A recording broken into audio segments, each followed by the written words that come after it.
KKR এর player হর্ষিত রানাকে IPL এর একটি ম্যাচের জন্য ব্যান করা হয়েছে। তোমরা তো জানোই কেকেআর এর আগের ম্যাচটা ছিল দিল্লি ক্যাপিটালস এর এগেইনস্টে, আর কেকেআর ম্যাচটা 7 উইকেটে জিতে যায়। তো কেকেআর এর বোলাররা কিন্তু এই ম্যাচটাতে দারুণ বোলিং করেছে। তারা দিল্লি ক্যাপিটালসকে মাত্র 153 রান করতে দিয়েছে, তাও 9টা উইকেট নিয়েছে কেকেআর এর প্লেয়াররা। তার মধ্যে 2টো উইকেট হর্ষিত রানা নিয়েছিল আর 1টি উইকেট সে অভিষেক পোড়েলের নিয়েছিল। আর যখন সে অভিষেক পোড়েলের উইকেটটা নেয় তখন ফ্লাইং কিস দিয়ে সেলিব্রেশন করার চেষ্টা করছিল, যেমনটা সানরাইজ হায়দ্রাবাদের প্লেয়ার ময়ঙ্ক আগরওয়ালকে ফ্লাইং কিস দিয়ে সেন্ড অফ করেছিল। এটার জন্য সে অবশ্য ম্যাচের 60% ফাইনও পড়েছে। তবে আগের ম্যাচটাতে সে হয়তো ভুলে গিয়েছিল, তাই সে উইকেট নিয়ে অভিষেক পোড়েলকে ফ্লাইং কিস দিয়ে সেলিব্রেশন করে সেন্ড অফ করছিল।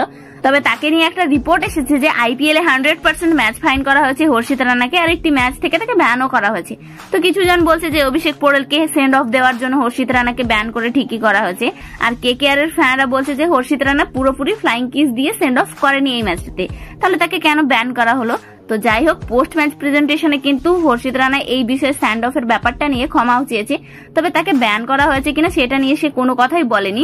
বাকি তোমরা কমেন্টে জানাও, হর্ষিত রানাকে কি একটি ম্যাচ থেকে ব্যান করা উচিত?